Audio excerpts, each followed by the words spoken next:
Hello everyone and welcome to the second day of Land of the Crescent.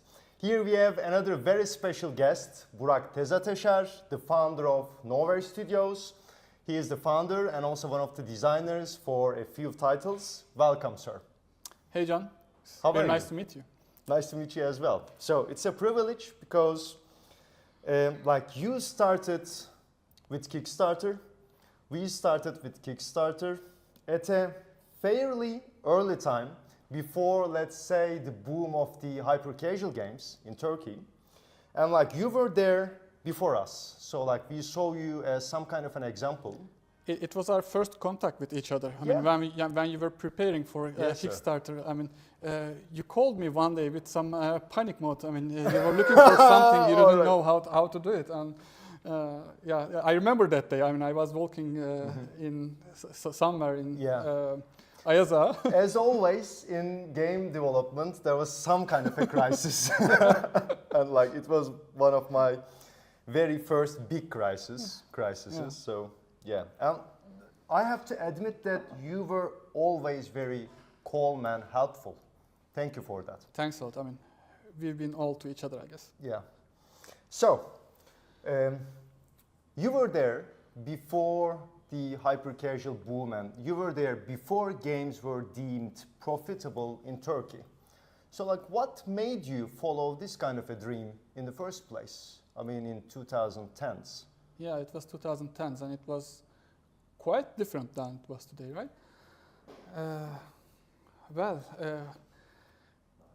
I always I grew up with games. I mean, I played chess, poker, and many online games, and I also studied game theory. And I mean, games was always some part of my life. Yeah, I mean, in economics, actually. All right, that is true. John Nash, I guess, one of the pioneers. Yeah. Studies those type of things, and and one day, I mean, a friend of mine helped me to create a division in their company for games, and I mean, my journey for games started, I guess. Cool. And then, how did it turn into forming your own company and following your own vision? Well, I was playing those Steam games. I mean, back in the early days of Steam, and I was quite, fascinated by them. I mean, I was fascinated by this indie publishing thing. You know, because before that indie publishing thing, everybody were looking for publishers, and it was quite hard to work with them. You were only getting a small percentage of the money. But then after 2005, people started to make their own games and started to publish their. With the democratization of tools and platforms, it all started with Steam actually, and Xbox Live Arcade, I guess. Can we say that with Steam, the necessity for hardcore logistics and transport and raw materials, all those physical stuff, suddenly disappeared? So the scene for independent developers or let's say game designer aspirers, the scene opened for us, right? Unlocked for us because of that digital revolution. I mean, many people weren't aware of that at the moment. I mean, even we didn't have these powerful engines back at that time.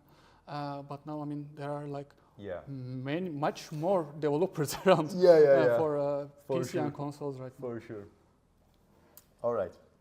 So, what's with the very first game? An atmospheric puzzle platformer. And how did it turn into an idea, and how did it jump to the Kickstarter and became your first title? I'm talking about Monochroma. Yeah, I'm going to give away something that I don't talk about really that much. Great. Good material for camera then. Well, we decided for the title of Monochroma, making a weighted decision matrix. And wow, AI before AI? Well, there were 15 different genres of games that we were thinking of making. And we created some decisions criteria can we make this? Is it fun to make this? Do we want to make this? I see. Can we find people to develop this? You know, Orçun Nişli is also a friend of mine, and I know that like you worked on that game together. Yeah. Like, is that like someone to mention about this process as well? Of course, I mean he is the main creative people behind Monochroma. Yeah, like I'm- we say hi to him from here, really. Yeah, I'm more like the producer in that project. I always wanted to be a designer, but I mean it was my first project, and I didn't dare to be the designer of the project. So Orçun designed the project. I helped him produce it. Great. So you told that like you were trying to decide which one to follow, like with 15 different ideas and projects. Yeah, 15. Like this is very strategic, man. This is very strategic because like in Cultic Games for us, yeah, like we also work on many different So ideas. we want to make a game, not just. I mean, It doesn't matter. Monochroma wasn't a dream Yeah, for us. just give me a computer and you know I'm going to develop it. All right. So you started with the puzzle platformer, and like it was compared with Limbo Yeah. a couple of times. Like, do you think this is because of the like black and white aesthetic, or like did you aim for that kind of a similarity, or? There are a couple of things we've gone too far. I mean, I didn't see. realize it at that moment, but then when I think about it, going backwards, I realized those things. I mean, Very first of all, honest, sir. Thank you. First of all, I mean, the main character. I mean, the main character is really similar to the one in Limbo. I mean, I didn't realize that back in Limbo. I mean, it's just a bland character for me. But it's not. I mean, it's like it's a teenage guy, and Yeah. But you know what? Like when I look to the game, like from this point in time, you really achieved something with Monochroma. Like with the depth, like with the general atmosphere, like with the blending of animations, like it was not an easy task. Yeah. It was not an easy task. So like, I'd like to really congratulate you on this. And sometimes, you know, having some kind of a model on the table is better. And we all know that almost all our games have been like inspired by another game. Like without the first Fallout, I wouldn't even be a game developer. Not at all. probably same for me as well about Fallout. Yeah, like we can, you know, praise Fallout for many days. Let's move on. All right. So, There are other factors as well. I mean, I Please, should mention, like, of I mean, course. the physics-based puzzles, for example. I mean, I didn't realize that this is a similarity factor back then. I mean, I thought that it was just a thing for a puzzle platformer, and it was kind of like that at that time. I mean, we didn't have those many different platformer types. I mean, physics puzzles were kind of. Did you use Unity? Yeah. Okay. Actually, when we started using Unity with Monochroma, Monochroma was the biggest project for Unity. Wow. I mean, even Unity was a very small team back then. And Yeah, like it and grew much bigger than look, Nova look Studios. how things, look how things, you know, grow, really. Anything you'd like to add, or shall we continue with another title? We can go on. Okay. I remember a moment that happened in between us. Once you told me, I envy you because you can do some game design. I'm all production these days. Like this was a conversation that happened between us. Did I tell this to you? While I was working on Stygian and you were working on, you weren't working on anything yourself. Then I switched to design. Yeah, I know. I will come So to I that. followed my dream. I will come to that. And like this has changed with circadian city. Even before that, actually, I mean, we were trying to make a game called Dan Black, kind of like a I remember. cinematic adventure like a game. telltale adventure game. Like Yeah. you showed me some visuals, I guess. Yeah, we couldn't find any investors Taxi for that driver project. kind of a situation, yeah. I was going to be the designer for that project as well. And so after actually Monochroma, I became the designer of Nova Studios. My question is, are you happier now? Of course. Great. Yeah. Great. Aren't you doing any production I'm kind of doing some production as well, but there are people helping me about it. Actually, there are people helping about design as well. But I mean, Of course. I view my primary mission as design right now. Okay. So, like, if we see you as a game designer who has experience for more than a decade, I guess. Yeah, I mean, Yeah. not as a designer, but Yeah, in but- total in the industry. Yeah, Yeah. but you know, like some of that experience counts anyway. Like, what kind of recommendation do you have for aspiring game designers? Okay. I mean, I'm getting this question all the time because I'm, you Yeah. know, I'm lecturing and you're Of lecturing course, as well. of course. But like my question is specifically for people like who do this, like maybe as a profession or in an independent team, like as an amateur. I don't know what it means these days, but like what do you do to level up? What do you do to progress yourself? What do you do to observe others and like put good material into your own stuff?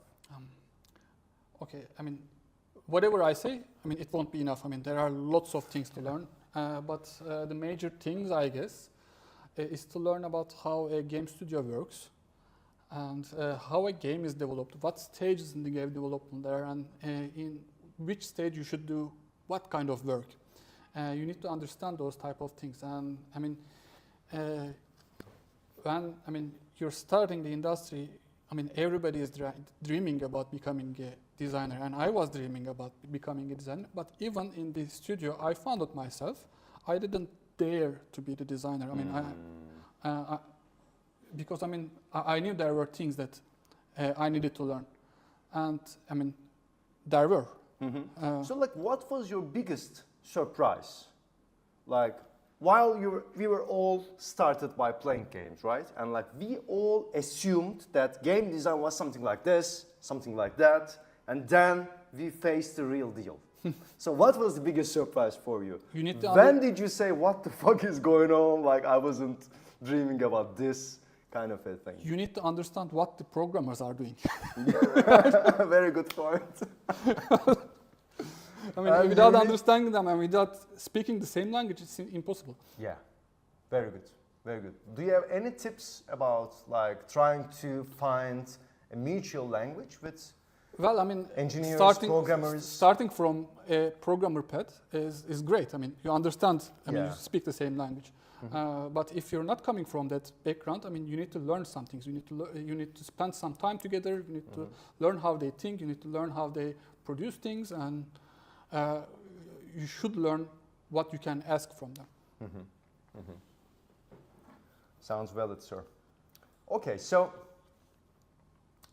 after the Circadian City, there's the Good Havens. Your new game, I think it will come out in 2024, but we didn't announce an exact date yet. Yeah. We all know the story about this. You know, let's leave it a little bit vague for sure. This looks fantastic, sir. Like the cartoonish elements. There are many games trying to, catch this kind of a feel, but it really feels like some kind of a crossbreed between Don't Starve and like Adventure Time. But I'm using this in terms of in a good aesthetics, way. Yeah, in a good way. So like it looks that like it has an interesting world. I mean, the way you present it looks slick. It shows like some kind of experience for sure in the team and like how you convey things. UI is also like looks much more, let's say, easy to understand and accessible. So my question is, from the beginning, from the very early days of production, like what did you on this game, planning this game, what did you choose to do differently to have those effects? I have another nice answer for this question. Please. I haven't seen your questions. I mean, you didn't show them to me before, Yeah. but okay. By choice. I know what I'm doing differently now.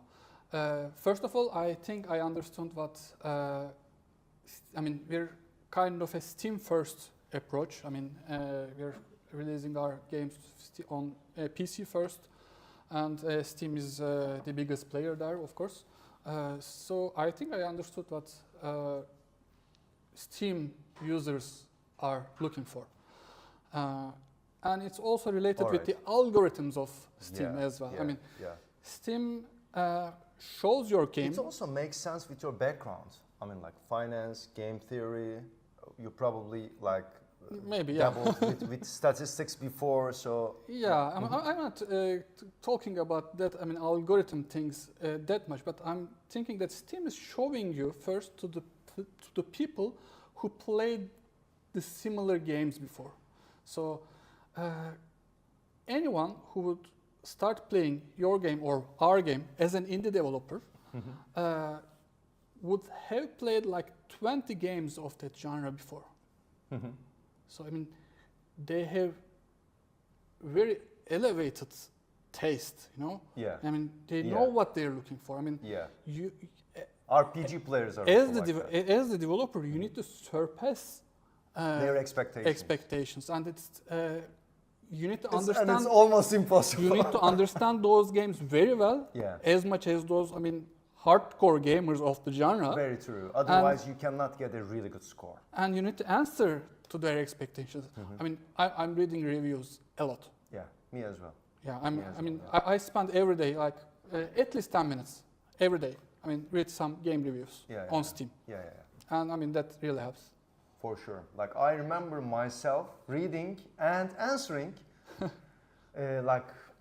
all the comments of Stygian, which were in thousands, the ones in Chinese, Russian, I used Google Translate to read them all, and also answered almost all of them in the first 4 or 5 days of the release, single-handedly.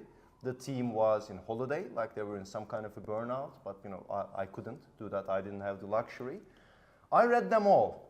It was heart-wrenching, but at the same time, it was totally enlightening. Reading your own games review is really hard. It's a tough thing to do. It is but cool, I'm not talking about that only. I'm talking about reading the reviews of other games. I got you. Yeah. Okay. So, we talked about production, and we talked about the time that you were focusing your efforts in game development in production. And I know that you teach game production as well. Yeah. And I find it as a very underestimated part of game development overall. And a couple of months ago, at OGAM, I gave a lecture kind of a workshop on game production, because we are training 3D artists, we are training designers, we are training developers, but I guess we somehow fail at training game producers and project managers. So it's somehow, and I think Serkan will also confirm us in this, it will somehow puts another burden of our shoulders as game directors to do the project management as well. What are your comments about this, and how can we turn this into a role that should be considered as a must in Turkish game industry? Well, even if you're a solo developer, what you're doing is a business in its core. So you need money to survive, and you need some deadlines. And the bigger your team is, the stricter. You need more planning, more well-defined, deadlines and goals. So somebody in the team has to look at this from a business side of perspective.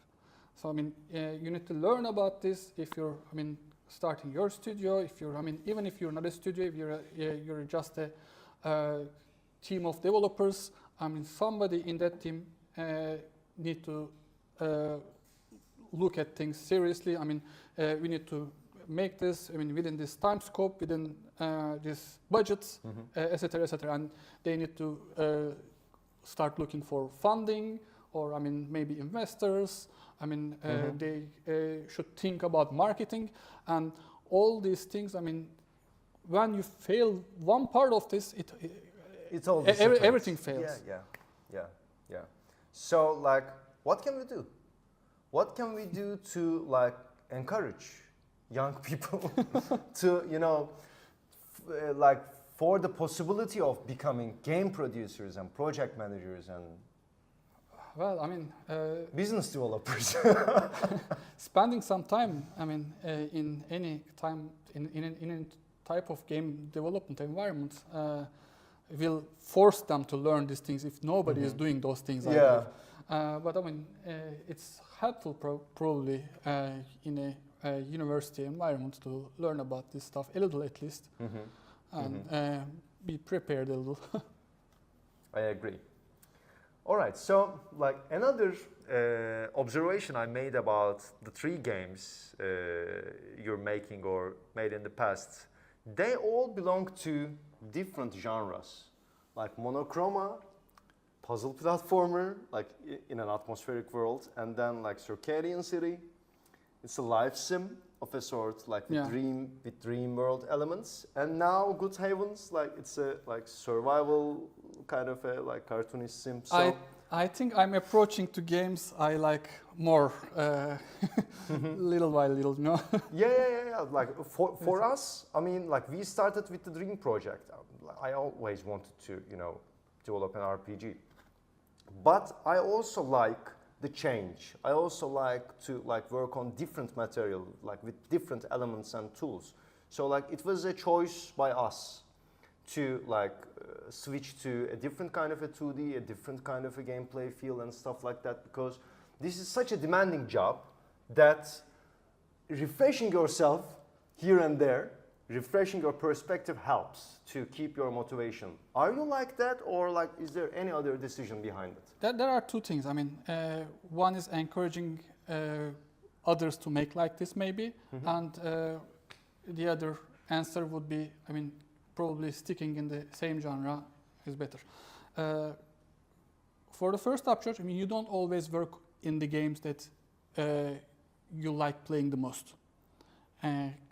So at the end of all, I mean, this is a job. Like, this is you're making games to survive, and you need to make that sell well, or you need to make games that you can do.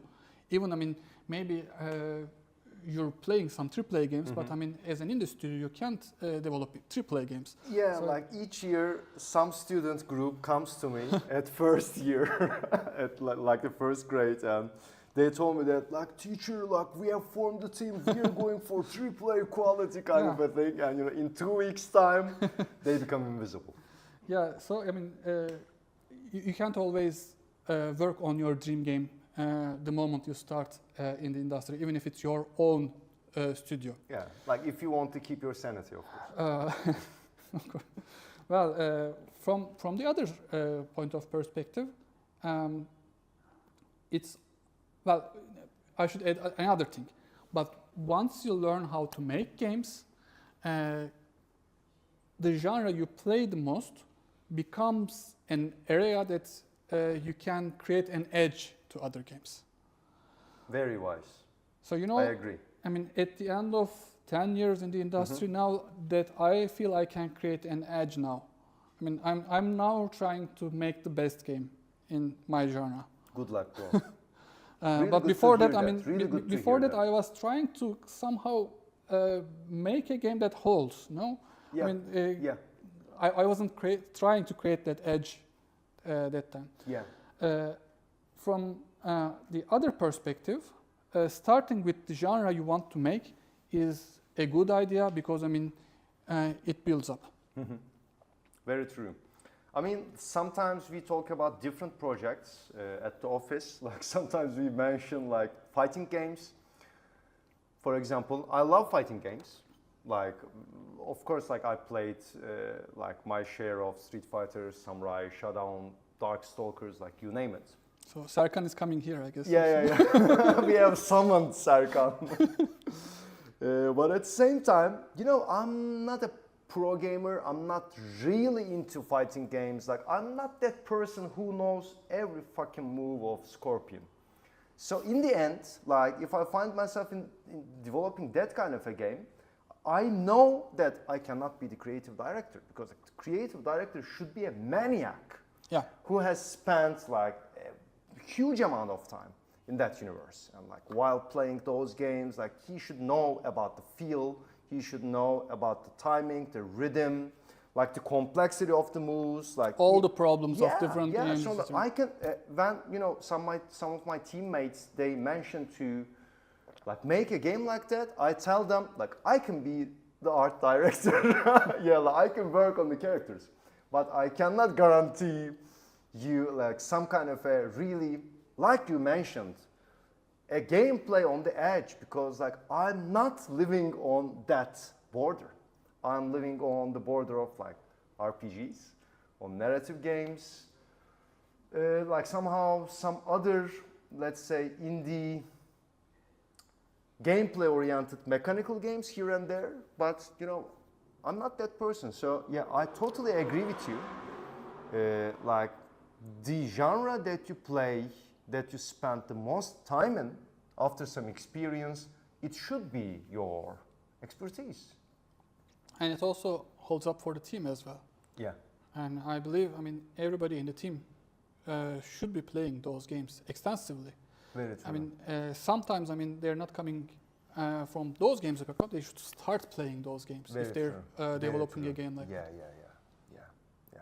Otherwise, it would put a lot of like some new constraint on you, because like, playing is the easiest way to learn things. If they do not play, if you have to express them, the elements of the game, you're losing a big amount of time, right? First thing I'm looking in a job interview, I ask the job applicant to make their Steam profile public, and I look at their games and play it times.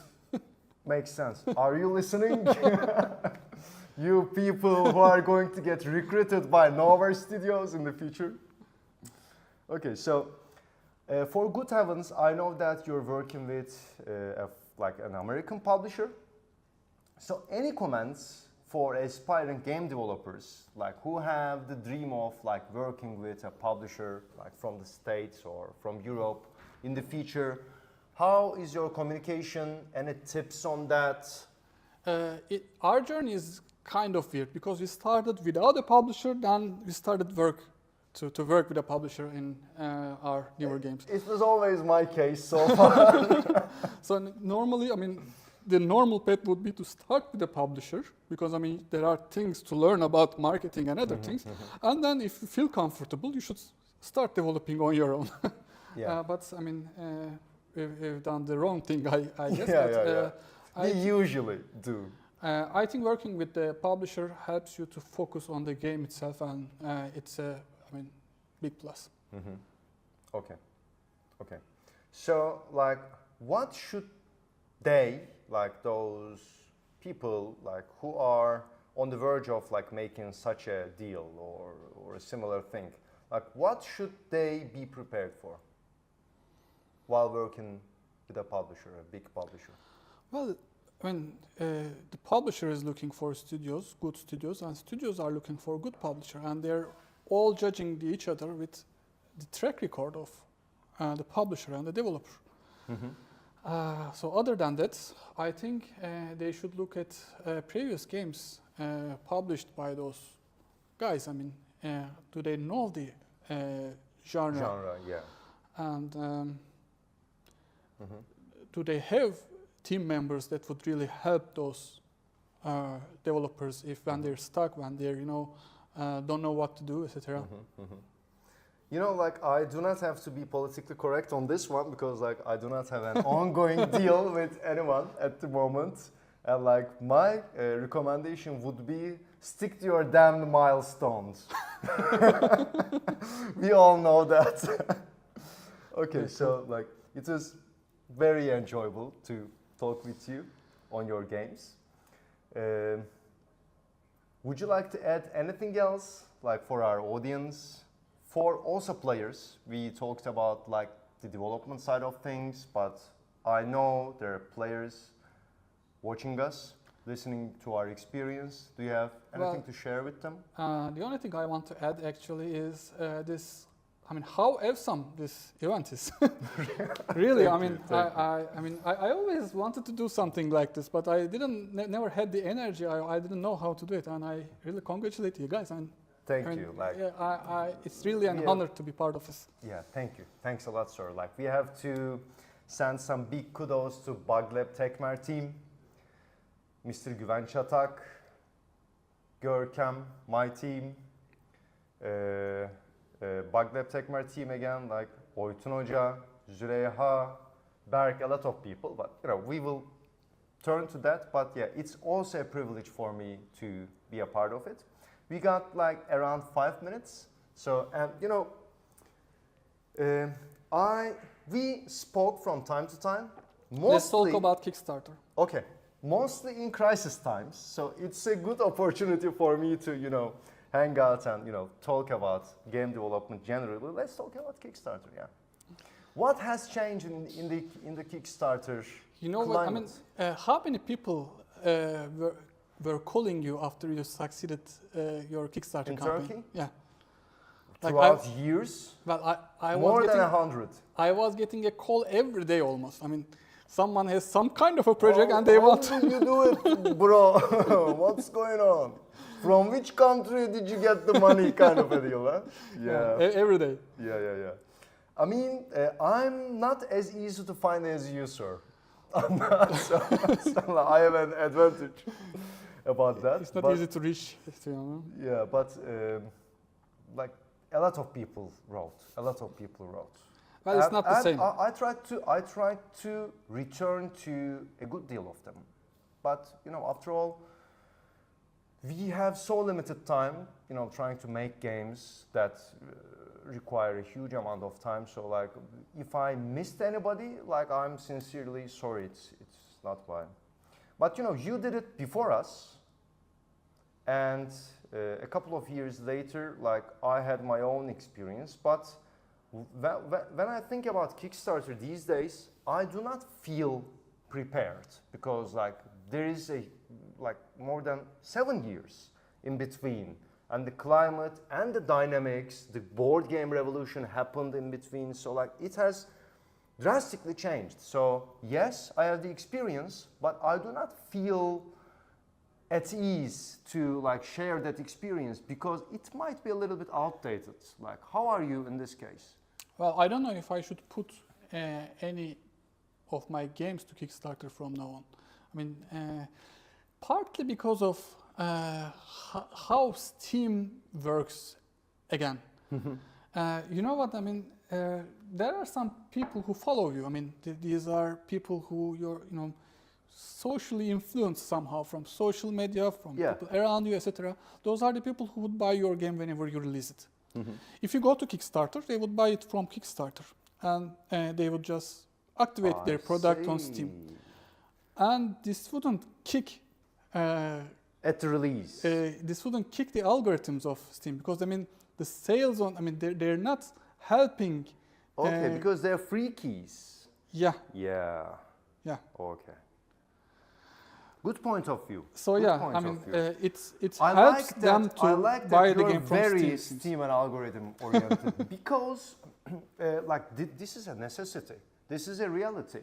I mean, when I started this around like 2015, making some kind of a place in like in the news sites like Rock Paper Shotgun, Kotaku, so it was a big deal for us. Like we did our best to, you know, have some kind of news over there because they were more influential. But right now, Steam is a different ecosystem in itself. And there are many beautiful games that I would have no idea if I only followed those news sites. So like there is a huge divergence between the media because like there is so many promotional material out there now, so we cannot really grasp a corner. But Steam, somehow it is more just. Well, I criticized Steam recommendation algorithm a lot Okay. in the 2016, and I even wrote an article about it. But it evolved a ton lot since then. Yeah.